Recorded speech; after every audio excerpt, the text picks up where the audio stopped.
নানা পক্ষের আহ্বানে দুর্নীতির 2 মামলায় রাষ্ট্রপতির সাজা মওকুফ করলেও এখনো নির্দোষ প্রমাণিত নন খালেদা জিয়া। তাই নিজেকে নির্দোষ প্রমাণে সুপ্রিম কোর্টে চলছে আইনি লড়াই। আইনজীবীরা বলছেন, নির্বাহী আদেশে সাজা মওকুফ নয়, ভবিষ্যতের জন্য আইনিভাবে মামলা নিষ্পত্তির সঠিক সিদ্ধান্ত নিয়েছেন বিএনপি চেয়ারপারসন।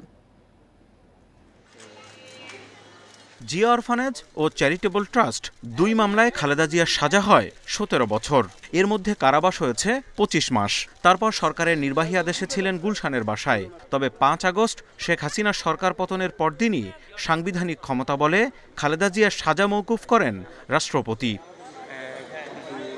এতে বিএনপি চেয়ারপারসন সাজামুক্ত হলেও সে মামলাতেই চালিয়ে যাচ্ছেন আইনি লড়াই। জিয়া অরফানেজ ট্রাস্ট মামলায় 10 বছরের সাজার বিরুদ্ধে রোববার আপিল বিভাগে হবে শুনানি। মিথ্যা ভিত্তির উপরে দাঁড় করে যে কোনোভাবেই হোক দেশনেত্রী বেগম খালেদা জিয়াকে একটা কনভিকশন দিয়েছিল, সেই কনভিকশনটা আবার উচ্চ আদালতে এসে এনহ্যান্স করেছে, 10 বছর করেছে। আদালতের প্রতি শ্রদ্ধাশীল, যে কারণে দেশনেত্রী বেগম খালেদা জিয়া এবং জনাব তারেক রহমান সাহেব প্রত্যেকেই চান যে ওনাদের মামলাগুলা আইনি প্রক্রিয়া নিষ্পত্তি হোক।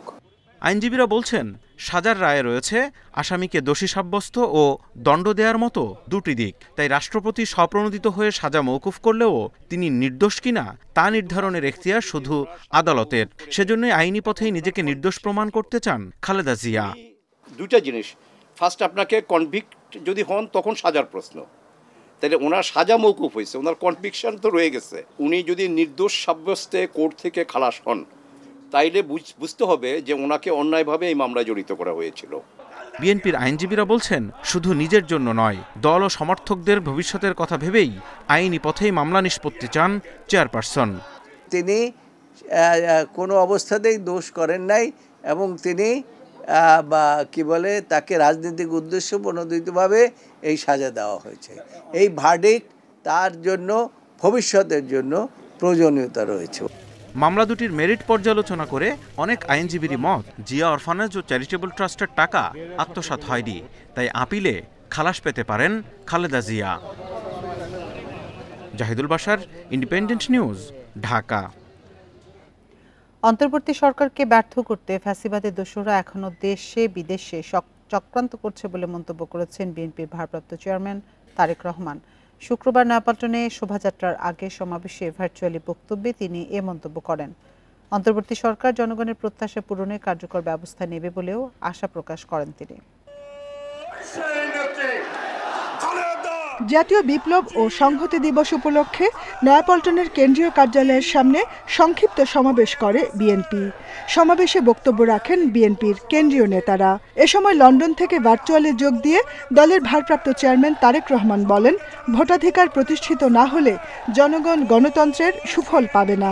তিনি অন্তর্বর্তীকালীন সরকারকে জনগণের প্রত্যাশা পূরণে কার্যকর ব্যবস্থা নেয়ার পরামর্শ দেন। নিজেদেরকে সতর্ক করতে চাইলে অন্তর্বর্তীকালীন সরকার জনগণের প্রত্যাশা পূরণে কার্যকরী পদক্ষেপ গ্রহণ করবে, এটিই আজ জনগণের চাওয়া। বিএনপির ভারপ্রাপ্ত চেয়ারম্যান বলেন, অন্তর্বর্তীকালীন সরকারকে কোনোভাবেই ব্যর্থ হতে দেয়া যাবে না। অন্তর্বর্তীকালীন সরকারকে ব্যর্থ করে দিতে পলাতক স্বৈরাচারের দোসররা দেশে বিদেশে শাসনে প্রশাসনে এখনো সক্রিয়। এই অন্তর্বর্তীকালীন সরকারকে কোনোভাবেই ব্যর্থ হতে দেওয়া যাবে না। সমাবেশের পর শুরু হয় শোভাযাত্রা। বর্ণাঢ্য শোভাযাত্রাটি নয়াপল্টনে বিএনপির কেন্দ্রীয় কার্যালয় থেকে শুরু হয়ে কাকরাইল মোড়, মৎস্য ভবন, শাহবাগ, বাংলা মোটর, কাউরান বাজার, ফার্মগেট হয়ে মানিক মিয়া এভিনিউতে গিয়ে শেষ হয়। Jahanara Parvin, Independent News, Dhaka. বিপ্লব ও সংহতি দিবস উপলক্ষে 16 বছর পর রাজধানীতে বর্ণাঢ্য শোভাযাত্রা করল বিএনপি। শোভাযাত্রায় অংশ নেন লাখো নেতাকর্মী। তাদের প্রত্যাশা, ভয়হীন রাজনৈতিক পরিবেশ আর দুর্নীতিমুক্ত বাংলাদেশ গড়ে উঠবে। একই সাথে দ্রুত নির্বাচন আয়োজনের আহ্বান জানিয়েছেন তারা। শুক্রবার বেলা 12টা মিছিলে হাজারো নেতাকর্মীর গন্তব্য পল্টনের দলীয় কার্যালয়। কারো কারো হাতে ব্যানার, ফেস্টুন, প্লাকার্ড। ঢাকা মহানগরের পাশাপাশি মানিকগঞ্জ, মুন্সিগঞ্জ, নারায়ণগঞ্জ সহ কয়েক জেলার হাজার হাজার নেতাকর্মী অংশ নেন বিপ্লব ও সংহতি দিবসের অনুষ্ঠানে। সাধারণ মানুষের উপস্থিতিও ছিল চোখে পড়ার মতো। আমাদেরকে খাঁচার ভিতর আটকে রাখা হয়েছিল, আমরা এখন খোলা আকাশে উঠতে পারছি, এটি আমাদের জন্য বড় বিজয় এবং আনন্দের বিষয়। আমরা অনেক নিপীড়িত নির্যাতনের শেষে আমরা আজকে বাংলাদেশ, সুন্দর বাংলাদেশ পেয়েছি। কোনো কিছু ভীতি ছাড়া, নেতাকর্মীদেরকে অ্যারেস্ট ছাড়া, এবং আমরা শান্তিপূর্ণভাবে এখানে আজকে উপস্থিত হতে পেরেছি। বেলা 2:30টায় শুরু হয় সমাবেশ, চলে 1.5 ঘন্টা। এরপর শুরু হয় বর্ণিল শোভাযাত্রা। কাকরাইল থেকে মৎস্য ভবন, শাহবাগ, বাংলা মোটর হয়ে মিছিল মিলে যায় মানিক মিয়া এভিনিউয়ে। সুষ্ঠু এবং স্বাধীন বাংলাদেশ চাই আমরা, মানে অরাজক অবাধ নির্বাচন চাই। দীর্ঘদিন এদেশের মানুষ ভোট দিতে পারে নাই, এদেশের হাজার হাজার কোটি টাকা বিদেশে পাচার হয়েছে, আর যেন না হয় সেটাই আমাদের প্রত্যাশা। কোনো ধরনের ষড়যন্ত্রকে আমরা রুখে দিয়ে বাংলাদেশের প্রকৃত স্বাধীনতার স্বাদ আমরা এই দেশের মানুষের কাছে ফিরে দেব, এটাই আমাদের প্রত্যাশা। নেতাকর্মীরা বলছেন 15 বছরের ভোটের অধিকার থেকে বঞ্চিত সাধারণ মানুষ। প্রয়োজনীয় সংস্কার শেষে গ্রহণযোগ্য নির্বাচন চান তারা। মানুষের জোয়ার এসছে ঢাকার মহানগরীতে, লক্ষ লক্ষ মানুষ আজকে 7ই নভেম্বরের চেতনায় জেগে উঠেছে। ইনশাআল্লাহ অল্প দিনের মধ্যেই গণতন্ত্র প্রতিষ্ঠিত হবে। নতুন করে জনগণের সরকার প্রতিষ্ঠিত করতে হবে, এবং জনগণের সরকার প্রতিষ্ঠিত করতে হলে অবিলম্বে এই দেশে জাতীয় সংসদ নির্বাচন দিতে হবে। গত বছর বিপ্লব ও সংহতি দিবস পালন করতে পারেনি বিএনপি। আগের বছরগুলোতে আয়োজন ছিল সীমিত। আওয়ামী লীগ সরকারের পতনের পর এবার 10 দিনের কর্মসূচি পালন করছে দলটি।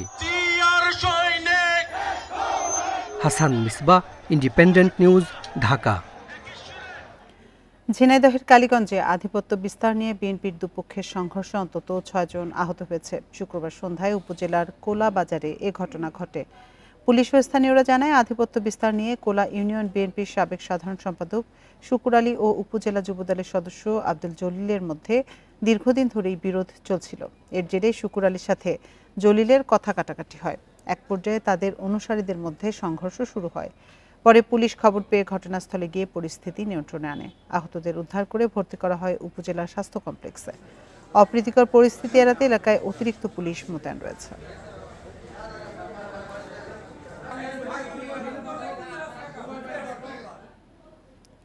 সুইজারল্যান্ডে আইন উপদেষ্টা আসিফ নজরুলকে হেনস্থার প্রতিবাদে মশাল মিছিল করেছে যুব অধিকার পরিষদ। শুক্রবার সন্ধ্যায় রাজধানীর পুরানা পল্টনের আল রাজি কমপ্লেক্সের সামনে থেকে মিছিলটি বের করা হয়।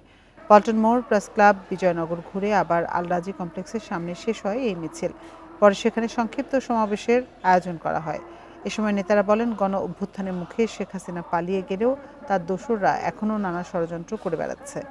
সুইজারল্যান্ডের জেনেভায় আইন উপদেষ্টাকে হেনস্থাকারীরাও আওয়ামী লীগের গণহত্যার সমর্থনকারী। এই ঘটনায় জড়িতদের সবার পাসপোর্ট বাতিল ও বিচারের আওতায় আনার দাবি জানান গণ অধিকার পরিষদের নেতারা।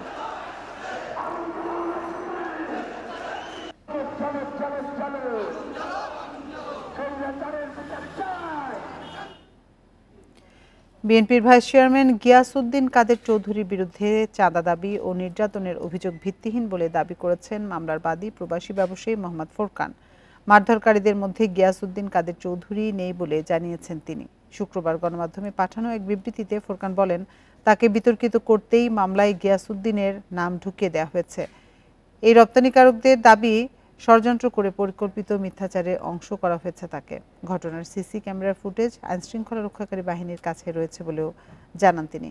গেল 5 নভেম্বর গিয়াসউদ্দিন কাদের চৌধুরীকে শোকজ করেছিল বিএনপি। তার বিরুদ্ধে বিভিন্ন জনের কাছ থেকে চাঁদার দাবির 5টি অভিযোগ ছিল। এসব অভিযোগের মধ্যে ফোরকানের ঘটনাও উল্লেখ করা হয় নোটিশে।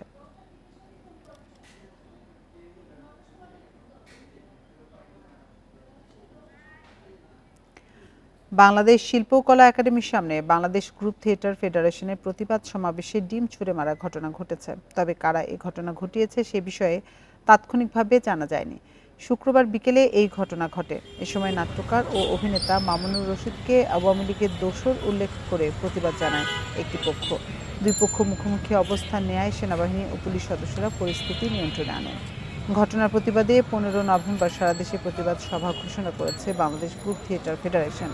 2 নভেম্বর দেশ নাটকের নিত্যপুরাণ নাটকের প্রদর্শনী চলার মাঝপথে সেটি বন্ধ করার দাবিতে শিল্পকলা একাডেমির সামনে বিক্ষোভ করেন এই একদল লোক।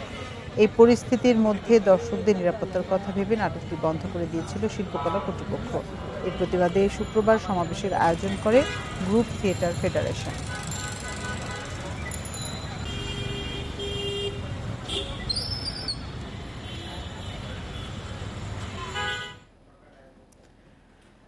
পার্বত্য জেলায় নিরাপত্তার ঘাটতি দূর করে শান্তি নিশ্চিতের মাধ্যমে সামাজিক, সাংস্কৃতিক, অর্থনৈতিক সমৃদ্ধির জন্য কাজ করতে চায় সেনাবাহিনী। শুক্রবার রাজধানীর মেরুল বাড্ডায় আন্তর্জাতিক বৌদ্ধবিহারে কঠিন চিবোড় দান অনুষ্ঠানের প্রধান অতিথির বক্তব্যে একথা জানান সেনাপ্রধান জেনারেল ওয়াকারুজ্জামান। বলেন, সেনাবাহিনী দেশের নিরাপত্তায় সব কাজ করবে। পার্বত্য জেলার সব নাগরিকের উন্নয়নে বাহিনী কাজ করতে চায় বলেও জানান তিনি। সেনাপ্রধান আশা প্রকাশ করেন, বৌদ্ধ ধর্মাবলম্বীরা সবসময় শান্তি ও সম্প্রীতি বজায় রেখে ধর্ম পালন ও উৎসব আয়োজন করতে পারবেন। তিনি বলেন, ধর্মীয় অনুষ্ঠান সুষ্ঠুভাবে পালনে সব ধরনের সহযোগিতা করবে সেনাবাহিনী। এ সময় সব এলাকায় ধর্মীয় সম্প্রীতি ও সহনশীলতা বজায় রাখার জন্য সবার সহযোগিতা কামনা করেন জেনারেল ওয়াকারুজ্জামান। আমরা দেখতে চাই যে এভাবেই প্রতিনিয়ত, প্রতি বছর, প্রতি সময় আপনারা আপনাদের এই ধর্মীয় অনুষ্ঠানগুলো পালন করবেন, সুখে থাকবেন, শান্তিতে থাকবেন। এই জন্য আমাদের যা কিছু করতে হয় ইনশাআল্লাহ আমরা সেটা করব। রাজধানীর কারওয়ান বাজারের আলুর আড়তে অভিযান চালাচ্ছে ভোক্তা অধিকার সংরক্ষণ অধিদপ্তর। আলু পেঁয়াজের দাম কেন বেশি সেটি যাচাই বাছাই করতে কথা বলছেন ব্যবসায়ীদের সাথে। এ বিষয়ে আরো জানাতে সহকর্মী আনোয়ার সাদাত নূর আমাদের সাথে যোগ দিচ্ছেন। আনোয়ার সাদাত, কারওয়ান বাজারে তো ভোক্তা অধিকার সংরক্ষণ অধিদপ্তর অভিযান চালাচ্ছে, আলু এবং পেঁয়াজের দাম কেন বাড়তি সেটি তারা যাচাই বাছাই করছে। এই ব্যাপারে ব্যবসায়ীরা কি বলছেন?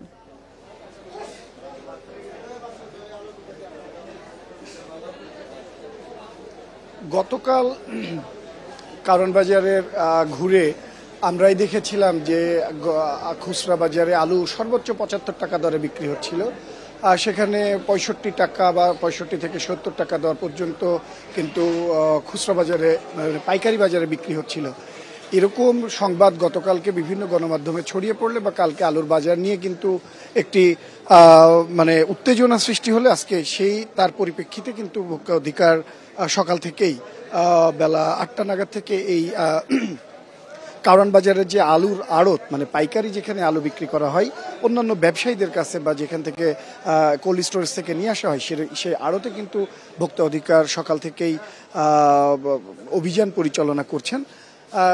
তারা মূলত বোঝার চেষ্টা করছেন যে আলুর দাম বাড়তি কেন, এক সপ্তাহের ব্যবধানে কেজিতে যে 10 টাকা করে বেড়ে গেল, এই বেড়ে যাওয়ার কারণটা কি তারা আসলে সেটা বোঝার চেষ্টা করতেছেন এবং জানার চেষ্টা করছেন। এই জন্য ব্যবসায়ীদের সাথে কথা বলছেন যে কেন আলুর দাম হঠাৎ করে বেড়ে যাচ্ছে।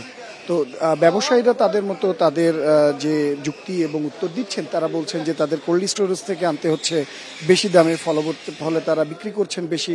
অনেকে বলছেন যেহেতু এখন আলুর কোনো উৎপাদন নেই, আগের উৎপাদন করা আলুগুলোই এখন বাজারে কোল্ড স্টোরেজ থেকে এনে এনে বিক্রি করতে হচ্ছে, ফলে আলুর যে সংকট, সরবরাহ সংকট, তার ফলে বিপরীতে চাহিদা বেশি থাকায় আলুর দাম বেড়ে যাচ্ছে। নতুন আলু উঠলে তখন হয়তো এই আলুর দাম আবার কমে আসতে পারে বলে তারা বলছেন। কিন্তু ভোক্তা অধিদপ্তর প্রশ্ন বলছেন যে তার কেন কোল্ড স্টোরেজ থেকে তারা বেশি দামে কিনতে বাধ্য হচ্ছেন, কেননা কোল্ড স্টোরেজ কর্তৃপক্ষ আবার ভোক্তা অধিদপ্তরকে জানিয়েছেন যে তারা আসলে এই দামে বিক্রি করছেন না। তাদের কাছে অভিযোগ রয়েছে যে এখান থেকে নিয়ে যাওয়ার পরে কারওয়ান বাজারে গিয়ে সেই দামটা বেড়ে যাচ্ছেন।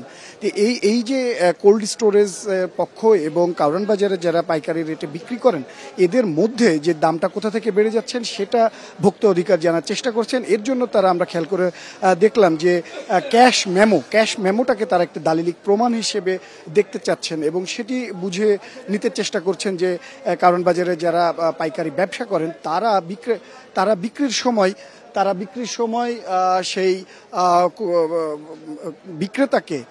ক্রেতাকে দিচ্ছেন কিনা, ক্যাশ মেমো দিচ্ছেন কিনা, এবং কেনার সময় কোল্ড স্টোরেজের কাছ থেকে ক্যাশ মেমো বুঝে নিচ্ছেন কিনা। আসলে ক্যাশ মেমো কেনার সময় বা বিক্রির সময় বুঝে নিলে কিন্তু এই মধ্যবর্তী দামের যে ফারাক সেটা বোঝা যায়। এর জন্যই কিন্তু তারা আসলে ক্যাশ মেমোর উপর এতটা গুরুত্ব দিচ্ছেন এবং সবাইকে নিয়ম মানতে বাধ্য করছেন। এখন পর্যন্ত দুজনকে 15-30 হাজার টাকা জরিমানাও করেছে ভোক্তা অধিকার। রাজধানীর কারওয়ানবাজার থেকে জানাচ্ছিলেন সহকর্মী আনোয়ার সাদাত নূর। আওয়ামী লীগের শাসনামলে গুমের পর হত্যা করে ফেলে দেয়া হতো বুড়িগঙ্গায়, আর অনেককে বছরের পর বছর আটকে রাখা হতো বন্দিশালায়। ঢাকায় এমন শতাধিক বন্দিশালা রয়েছে বলছে গুম তদন্ত কমিশন, যার মধ্যে ৮টির খোঁজ মিলেছে। এসব ঘটনায় ৪৪% অভিযোগই র্যাবের বিরুদ্ধে। গুমের আলামত নষ্টের চেষ্টা করে ফেঁসে যেতে পারেন অনেক বাহিনীর সদস্যরা বলছে গুম তদন্ত কমিশন। তিলোত্তমা রাজধানীকে জড়িয়ে আছে বুড়িগঙ্গা নদী। নানা সময়ে অপরাধ গোপন করতে একেই বেছে নেওয়া হয়েছে। গুমের ঘটনায় হত্যার পর ঘাটে বাঁধা নৌকায় করে মরদেহ ভাসিয়ে দেয়া হতো নদীতে। এই নদীতে খুঁজলে মিলবে এমন অসংখ্য মানুষের কঙ্কাল। বদ্ধমূল ধারণা মানবাধিকার কর্মী ও গুম তদন্ত কমিশনের সদস্য নূর খান লিটনের। জানান, জয়েন্ট ইন্টারোগেশন সেলের দায়িত্বে থাকা সদস্যরাই করেছেন এসব অপকর্ম। আওয়ামী লীগ সরকার পতনের পর থেকেই একের পর এক সামনে আসতে শুরু করে গুমের তথ্য। হারানো স্বজনদের ফিরে পাওয়ার দাবিতে মানববন্ধন হয় বিভিন্ন জায়গায়। পরে ২৭ আগস্ট গুম তদন্ত কমিশন করার পর ২ মাসে এসেছে ভয়ঙ্কর সব অভিযোগ। এ পর্যন্ত ৩৮৩ জনের সঙ্গে কথা বলেছে কমিশন। সবচেয়ে বেশি ১৭২টি অভিযোগ জমা পড়েছে র্যাবের বিরুদ্ধে। এছাড়া ডিবি ৫৫টি, সিটিটিসি ৩৭টি, ডিজিএফআই ২৬টি, পুলিশ ২৫টি এবং অন্যান্য বাহিনীর বিরুদ্ধে আরও ৬৮টি অভিযোগ এসেছে। রাজনৈতিক, জঙ্গি সংশ্লিষ্টতা সহ ৪ কারণে ধরে নিয়ে গুম করত আইনশৃঙ্খলা বাহিনী। এবার গোপন সেসব বন্দিশালা ভেঙে নষ্ট করা হচ্ছে আলামত। বর্তমান কমান্ডিং অফিসাররা অতীত কমান্ডিং অফিসারদের ক্রাইমে সম্পৃক্ত হয়ে যাবেন। আপনি তো ৫ই আগস্টের আগে হয়তো ওই পজিশনটায় ছিলেন না, তাহলে আলামতটা ধ্বংস করে নিজেটার মধ্যে জড়িয়ে যাওয়ার কি দরকার? মাত্র ৩.৫ থেকে ৪ ফুট দৈর্ঘ্যের কক্ষে বছরের পর বছর আটকে রাখা হতো বন্দীদের। মানবাধিকারের বিষয়টা যাতে সর্বাগ্রে প্রাধান্য দেওয়া হয় যে কোনো কার্যক্রমে আইনশৃঙ্খলা রক্ষাকারী বাহিনী, সেই দিকটা যাতে সামনে নিয়ে আসেন এবং স্পষ্ট করা হয়। আসামি গ্রেপ্তারের ক্ষেত্রে সুপ্রিম কোর্ট ২০১৬ সালে সুনির্দিষ্ট কিছু নির্দেশনা দেয়, কিন্তু রাজনৈতিক প্রভাবে তা বারবারই লঙ্ঘন করেছে আইন শৃঙ্খলা রক্ষাকারী বাহিনীর সদস্যরা। Khaled Raihan, independent News, Dhaka. বিশেষায়িত ল্যাব না থাকায় চট্টগ্রামে শনাক্ত করা যাচ্ছে না ডেঙ্গুর ভেরিয়েন্ট ডেন্ট 2, ফলে আক্রান্তদের ছুটতে হচ্ছে ঢাকায়। শনাক্তে দেরি হওয়ায় বাড়ছে জটিলতা, এতে ভোগান্তিতে রোগী ও স্বজনরা। তবে চমেক হাসপাতালের পরিচালক বলছেন, নতুন ল্যাব স্থাপনের চেষ্টা করছেন তারা। চট্টগ্রাম মেডিকেল কলেজ হাসপাতালের ডেঙ্গু ওয়ার্ড, চিকিৎসা নিচ্ছেন নানা বয়সের রোগী। প্রতিনিয়ত বাড়ছে আক্রান্তের সংখ্যা। আক্রান্তরা বলছেন, প্রচণ্ড জ্বর ও শরীর ব্যথা নিয়ে হাসপাতালে ভর্তি হয়েছেন তারা। কিন্তু চট্টগ্রামে ডেঙ্গুর নতুন ভেরিয়েন্ট ডেন্ট 2 শনাক্তের জন্য নেই কোনো ল্যাব, ফলে ভোগান্তিতে রোগী ও স্বজনরা। ভেরিয়েন্ট 2, হ্যাঁ, এটার পরীক্ষা নির্ণয় করার জন্য চট্টগ্রামে মেডিকেলে কোনো ল্যাব নাই, আদৌ নাই। তো এটা ডক্টররা ঢাকাতে রেফার করে। আমরা হয়রানি হচ্ছি, আমাদেরকে বারবার টেস্ট করানোর জন্য বাইরে যাইতে হচ্ছে, তারপরে একটা টেস্ট ৩-৪ দিন পরে দিচ্ছে। এবছর চট্টগ্রাম মেডিকেল কলেজ হাসপাতালে ভর্তি হয়েছেন প্রায় ৬০০ ডেঙ্গু রোগী, মারা গেছেন ৫ জন। বিশেষায়িত ল্যাব না থাকায় চিকিৎসা দিতেই দেরি হচ্ছে বলে জানিয়েছেন চিকিৎসকরা। ডেঙ্গু রোগীটা কোন ধরনের সেরোটাইপ দিয়ে হয়েছে, ড্যান 1 নাকি ড্যান 2 নাকি ড্যান 3, সেটা ডিটেক্ট করতে গেলে স্পেসিফিক একটা ল্যাব দরকার আছে, যেটাকে আমরা আরটিপিসিআর ল্যাব বলে থাকি। এবং এই সেরোটাইপের আলোকে কোন ধরনের ভেরিয়েন্টটা আমাকে আক্রান্ত করেছে এবং ওই ভেরিয়েন্টটা ভালো না খারাপ, এটা ডিটেক্ট করতে গেলে আমাদেরকে বায়োটেকনোলজিক্যাল ল্যাব দরকার। চিকিৎসকরা জানান, বর্তমানে আক্রান্তদের ৮০ ভাগই ডেন্ট 2 ভেরিয়েন্টে আক্রান্ত। এটি শনাক্তে ল্যাব রয়েছে কেবল ঢাকার IEDCR-এ। তবে ল্যাব স্থাপনে চেষ্টা চলছে বলে জানিয়েছেন হাসপাতালের পরিচালক। টাইপ 2 ভেরিয়েন্ট নির্ণয় করার জন্য রোগীদেরকে অনেক সময় ঢাকা যাওয়া লাগতে পারে। আমরা যদি আমাদের চট্টগ্রাম মেডিকেল কলেজ হাসপাতালে এই ল্যাবটা যদি স্থাপন করতে পারি, তাহলে আমরা ডেন্ট 2 ভেরিয়েন্টটা আমরা নির্ণয় করতে পারবো এবং রোগীদেরকে ঢাকা যাওয়া লাগবে। মৃত্যুহার কমাতে সঠিক সময়ে ডেঙ্গুর ধরন শনাক্ত করা জরুরি বলছেন বিশেষজ্ঞরা। Ahsan Riton, Independent News, Chittagong. Dengue পরিস্থিতি নিয়ে আরো জানাতে এবার রাজশাহী ও সিলেট থেকে আমাদের সাথে যোগ দিচ্ছেন সহকর্মীরা। শুরুতে যাচ্ছি রাজশাহীতে, সেখানে আছেন সহকর্মী মোস্তাফিজুর রহমান। মোস্তাফিজ, আমরা যেমনটি শুনছিলাম যে ডেন্ট 2 ভেরিয়েন্ট পরীক্ষার জটিলতার কথা, তো রাজশাহীতে সেটির কেমন দেখছেন এবং হাসপাতালগুলোতে ঠিকঠাক চিকিৎসা দেওয়া যাচ্ছে কিনা?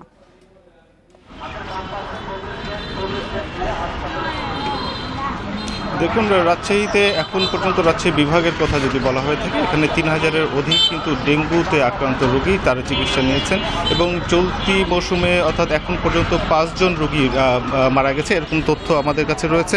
সেই সাথে চিকিৎসা সংক্রান্ত যে বিষয়টি, এই সময় কিন্তু ডেঙ্গুর প্রাদুর্ভাব কমে যাওয়ার কথা অন্য অন্য বছরের তুলনায় যদি বলেই থাকি, তবে এই বছর বা এই সময়টি ভিন্ন, কারণ এখন পর্যন্ত আমরা দেখছি যে ডেঙ্গুর যে দাপট সেটি কিন্তু ক্রমান্বয়ে বাড়ছে এবং রাজশাহী মেডিকেল কলেজ হাসপাতালে ডেঙ্গু আক্রান্ত রোগীর সংখ্যাও কিন্তু বেশ দেখা যাচ্ছে এবং এখানে যারা আসছেন এবং যারা চিকিৎসা নিচ্ছেন, এখানে চিকিৎসা সংক্রান্ত অভিযোগ খুব একটি নেই, কিন্তু একটি বিষয় লক্ষণীয় যে এখানে যে কোন ভেরিয়েন্টে তারা আক্রান্ত হচ্ছেন, অর্থাৎ এখানে যারা ডেঙ্গু আক্রান্ত রোগীরা আসছেন তারা ডেন 1, 2, 3, 4 কোন ভেরিয়েন্টে তারা আক্রান্ত সেটি কিন্তু এখন পর্যন্ত স্পষ্ট হতে পারছেন না এবং এটির জন্য তাদেরকে অপেক্ষা করতে হয় ঢাকার উপরে। এবং এইখানে দেখা গেছে যে রাজশাহী মেডিকেল কলেজ হাসপাতালে চিত্র ঠিক এখানে এর আগে আমরা দেখেছিলাম যে যারা ডেঙ্গুতে আক্রান্ত হয়েছেন তাদের যে ট্রাভেল হিস্ট্রি আছে সেটি কিন্তু বলা হতো, কিন্তু এখন রাজশাহী অঞ্চলে যেটি দেখা গেছে এখানে কিন্তু কোনো ট্রাভেল হিস্ট্রি নেই, অর্থাৎ এখানে লোকালি যারা আক্রান্ত হচ্ছেন তারা লোকালি ট্রান্সমিশনে আক্রান্ত হচ্ছেন, এটি কিন্তু যারা চিকিৎসকরা রয়েছেন তারা কিন্তু বলছেন। এবং এর জন্য যে এডিস মশার যে লার্ভা নিধন যে প্রক্রিয়া, অর্থাৎ এইখানে এই প্রক্রিয়ার ক্ষেত্রে সবচেয়ে বড় ভূমিকা রাখার কথা ছিল রাজশাহী সিটি কর্পোরেশনের। রাজশাহী সিটি কর্পোরেশনের এডিস মশা নিধনের যে প্রক্রিয়াটি সেটি কিন্তু আমরা দেখেছি যে 5 আগস্টের পর থেকে, অর্থাৎ যখন সিটি কর্পোরেশনের কাউন্সিলররা বরখাস্ত হয়েছেন, এখন সিটি কর্পোরেশন কোর্টের প্রশাসক এবং ওয়ার্ড পর্যায়ে যারা সচিবরা রয়েছেন তাদের নিয়ন্ত্রণে চলছে, কিন্তু এখন পর্যন্ত আমরা যেটি দেখছি যে মশক নিধনের ক্ষেত্রে সিটি কর্পোরেশনের যে গাফলতি বা মশার উৎপাতে অতিষ্ঠ কিন্তু নগরবাসী, ঠিক এখানেই কিন্তু শঙ্কার বিষয় যে এই যে মশার উপদ্রবের কারণে এডিস মশার যে লার্ভা উৎপাদন হচ্ছে এবং এর ফলে কিন্তু যে নগরীতে ডেঙ্গু আক্রান্ত সংখ্যা কিন্তু ক্রমান্বয়ে বাড়ছে। এক্ষেত্রে চিকিৎসকরা বলছেন যে এডিস মশার নিধন না করা গেলে কিন্তু রাজশাহীতে লোকালি যে ট্রান্সমিট হচ্ছে ডেঙ্গুর প্রাদুর্ভাব যে বাড়ছে সেটি নিয়ন্ত্রণ করা বেশ কষ্টসাধ্য হয়ে দাঁড়াবে। এ ছিল রাজশাহী থেকে সর্বশেষ। মুস্তাফিজ, আপনি সাথেই থাকুন। এবার আমরা একটু যেতে চাই সিলেটে, সেখানে আছেন আমাদের সহকর্মী রানা মজুমদার। রানা, আমরা রাজশাহীর ডেঙ্গু পরিস্থিতি নিয়ে জানছিলাম, সিলেটের পরিস্থিতি কেমন দেখছেন? সেখানে হাসপাতালে কি পরিমাণ রোগী ভর্তি আছেন? দেখুন, সিলেটের স্বাস্থ্য বিভাগের কাছ থেকে কিছুক্ষণ আগে আমরা যে তথ্যটি পেয়েছি সেটি হলো সিলেট জেলায় অন্তত এখন 10 জন কিন্তু ডেঙ্গু আক্রান্ত রোগী বিভিন্ন হাসপাতালে ভর্তি রয়েছেন এবং আমরা এই মুহূর্তে রয়েছি সিলেটের যে প্রধান সরকারি হাসপাতালটি রয়েছে এমএজি উসমানী হাসপাতাল সেখানে, এবং এখানে এসে আমরা দেখতে পেরেছি যে ডেঙ্গুর যে কর্নারে কিন্তু একটি করা হয়েছে এবং এই ডেঙ্গু কর্নারে কিন্তু এখন পর্যন্ত 7 জন রোগী তারা কিন্তু চিকিৎসা নিচ্ছেন। পাশাপাশি এখানকার ডাক্তার যারা রয়েছেন তাদের সঙ্গে আমাদের কথা হয়েছে, তারা বলছেন যে এই যে যারা 7 জন রোগী বর্তমানে ভর্তি হয়ে রয়েছেন এখানে, তাদের কিন্তু ট্রাভেল হিস্ট্রি, অর্থাৎ তারা দেশের বিভিন্ন জায়গা থেকে তারা ডেঙ্গু আক্রান্ত হয়ে কিন্তু এখানে এসে কিন্তু তারা ভর্তি হয়েছেন। তো সেক্ষেত্রে তারা কিন্তু বলছেন যে তারা চিকিৎসা দেওয়ার কিন্তু চেষ্টা করছেন তাদের সাধ্যমতো। তবে একটি বিষয় তারা উল্লেখ করেছেন, সেটি হলো যে সিলেটে ডেঙ্গুর যে নতুন ভেরিয়েন্ট এটি আসলে কিন্তু সিলেটে এখন পর্যন্ত শনাক্ত হয়নি। পাশাপাশি তারা বলছেন যে সিলেটের নতুন ভেরিয়েন্ট শনাক্ত করার যে পদ্ধতি কিংবা যে ল্যাব থাকার প্রয়োজন সেটিও কিন্তু সিলেটে নেই। তো সেক্ষেত্রে ঢাকার উপরে অনেকটা নির্ভর করতে হচ্ছে। পাশাপাশি সিলেটের স্বাস্থ্য বিভাগের কর্মকর্তারা যারা রয়েছেন কিংবা বিভিন্ন হাসপাতালে যারা সংশ্লিষ্ট কর্মকর্তা যারা রয়েছেন তাদের সঙ্গে আমরা কথা বলেছিলাম, তারা বলছেন যে সিলেটে এখন পর্যন্ত কিন্তু কোনো মৃত্যু নেই ডেঙ্গু আক্রান্ত হয়ে, পাশাপাশি কোনো রোগীরই কিন্তু আসলে আশঙ্কাজনক অবস্থায় পাওয়া যায়নি। তো সেক্ষেত্রে বলা যায় যে দেশের বিভিন্ন জায়গা থেকে সিলেটের অবস্থা অনেকটাই কিন্তু স্বস্তিদায়ক এবং পাশাপাশি আমরা দেখতে পাচ্ছি যে প্রশাসনের পক্ষ থেকেও মাঝে মধ্যেই কিন্তু ডেঙ্গুর লার্ভা নিধনের জন্য অভিযান চালানো হয়। রাজশাহী এবং সিলেট থেকে ডেঙ্গু পরিস্থিতির সবশেষ তথ্য জানাচ্ছিলেন আমাদের সহকর্মীরা। ডেঙ্গু আক্রান্ত হয়ে শুক্রবার আরও 5 জনের মৃত্যু হয়েছে। এ নিয়ে চলতি বছর ডেঙ্গুতে মোট প্রাণহানি বেড়ে দাঁড়ালো 342 জনে। শুক্রবার স্বাস্থ্য অধিদপ্তরের সংবাদ বিজ্ঞপ্তিতে এসব তথ্য জানানো হয়। এতে বলা হয়, একদিনে মারা যাওয়া 5 জনের মধ্যে 3 জন ঢাকা দক্ষিণ সিটি কর্পোরেশনে এবং বাকিরা চট্টগ্রাম বিভাগের বাসিন্দা। 24 ঘন্টায় নতুন করে 466 জন ডেঙ্গু আক্রান্ত হয়ে হাসপাতালে ভর্তি হয়েছেন। এ নিয়ে চলতি বছর হাসপাতালে ভর্তি হয়েছেন 69,922 জন। 24 ঘন্টায় হাসপাতাল থেকে ছাড়া পেয়েছেন 501 জন, আর চলতি বছর হাসপাতাল ছেড়েছেন মোট 65,294 জন।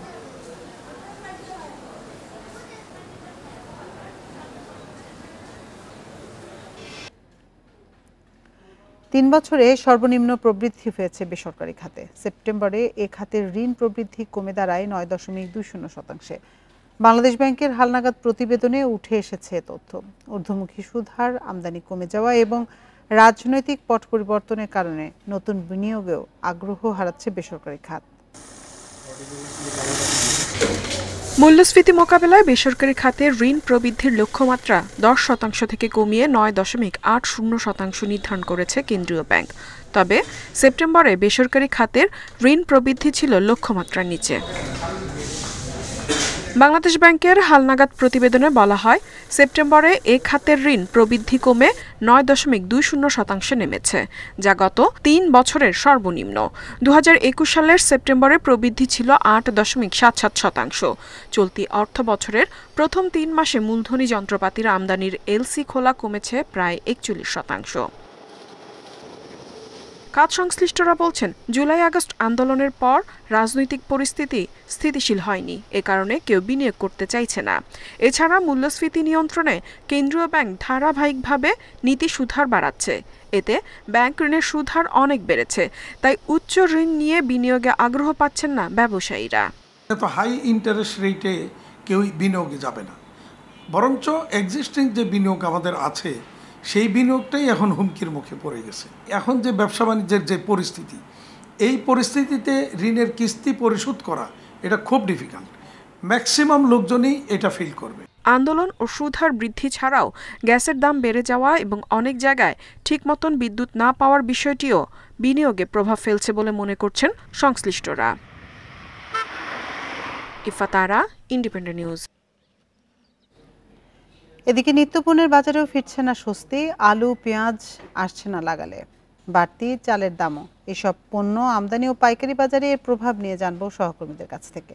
শুরুতে যাচ্ছি স্থলবন্দর হিলিতে, সেখানে আছেন আমাদের সহকর্মী সাজ্জাদ হোসেন। সাজ্জাদ, আমরা 18,000 টন আলু আমদানির তথ্য পাচ্ছি, এর প্রভাব বাজারে কবে নাগাদ পড়তে পারে, আর চাল আমদানি নিয়ে নতুন কোনো তথ্য রয়েছে কিনা আপনার কাছে?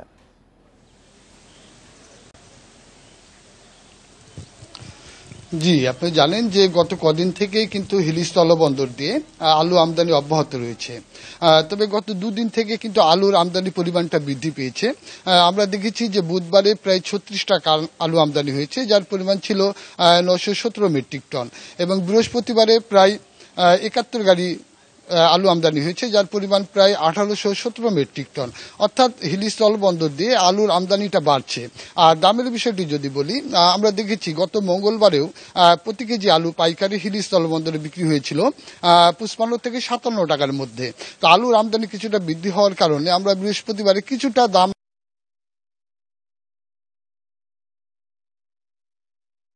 কথা বলেছিলাম যে আসলে যে আলু পর্যাপ্ত পরিমাণে আমদানি হচ্ছে, তারপরে কোনো দাম কমছে না। তো তারা বলছেন যে আসলে দাম মানে ভারতে কিছুটা মূল্য বৃদ্ধি পেয়েছে, যার কারণে তাদের আমদানি খরচটা বেশি হচ্ছে।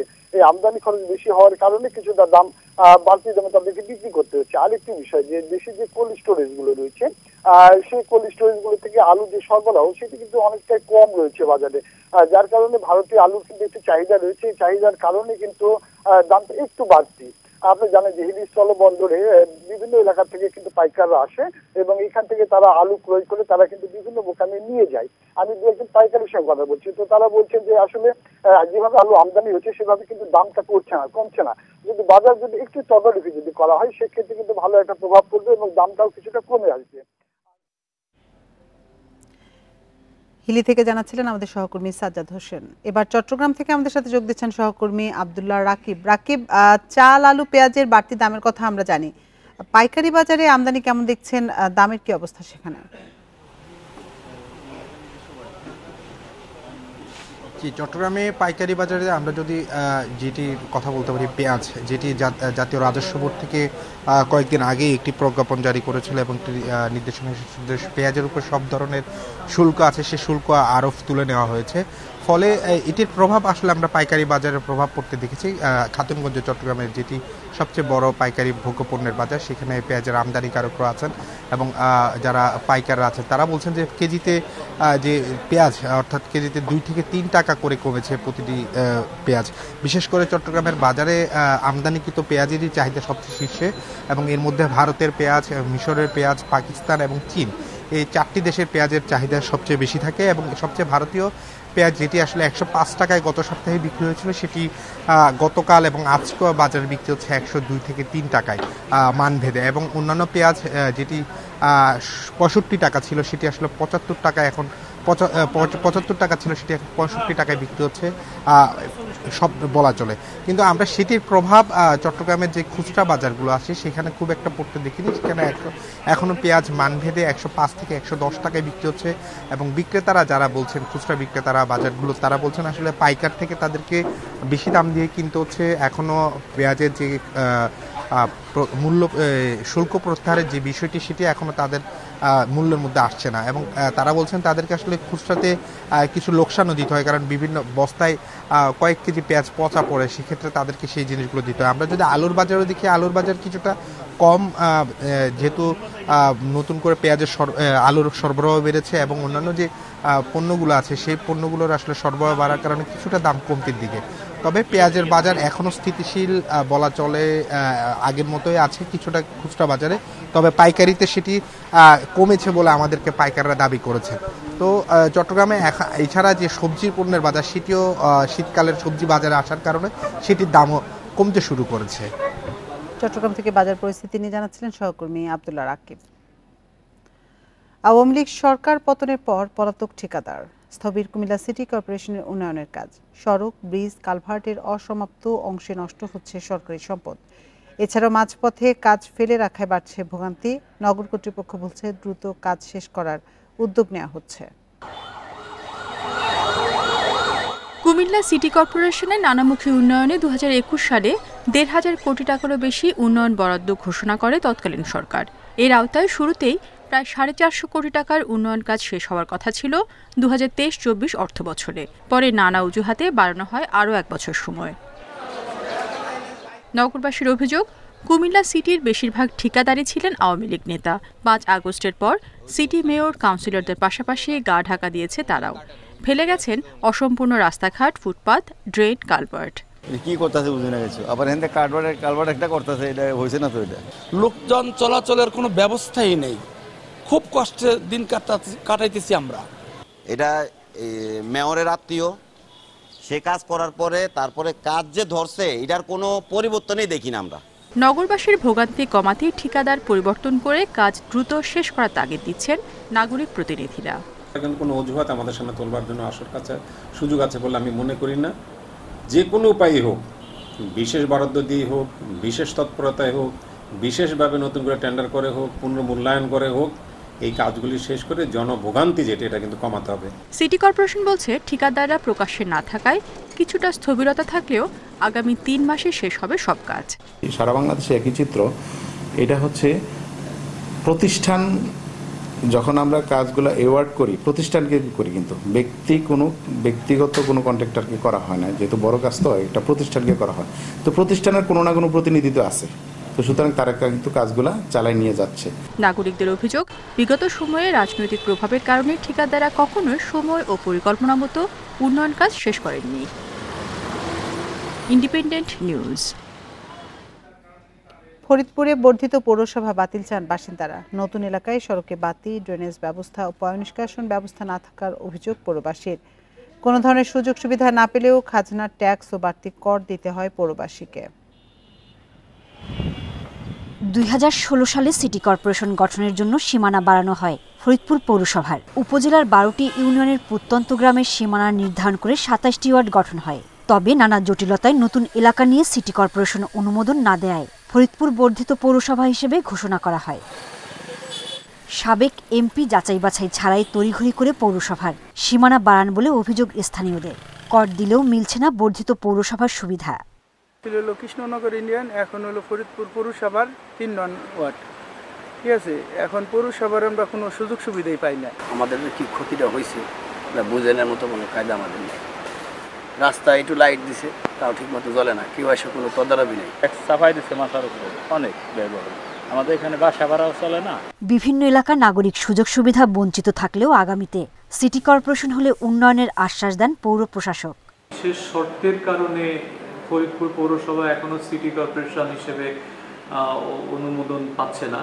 এই শর্তটা যাতে না থাকে এই জন্যে আমাদের যতটুকু নলেজে আসছে যে কোনো এক ব্যক্তির এটাকে সিটি কর্পোরেশন যাতে করা হয় সেই প্রেক্ষাপটে সরকারের বিপক্ষে হাইকোর্টে এটা নিয়ে রিট করেছে। 1869 সালে ফরিদপুর শহরকে পৌরসভায় রূপান্তর করা হয়। বর্তমানে পৌরসভার আয়তন 66.24 বর্গ কিলোমিটার। Independent news. এবার পর্যটনের খোঁজ খবর। 3 পার্বত্য জেলা ও সেন্ট মার্টিন ভ্রমণ নিয়ে জানবো সহকর্মীদের কাছ থেকে। শুরুতে যাব রাঙ্গামাটিতে, সেখানে আছেন আমাদের সহকর্মী হিমেল চাকমা। হিমেল, রাঙ্গামাটিতে পর্যটকদের ভিড় কেমন দেখছেন? হোটেল মোটেল রিসোর্টগুলোতে পর্যটকদের ভিড় কেমন আমাদের জানাবেন।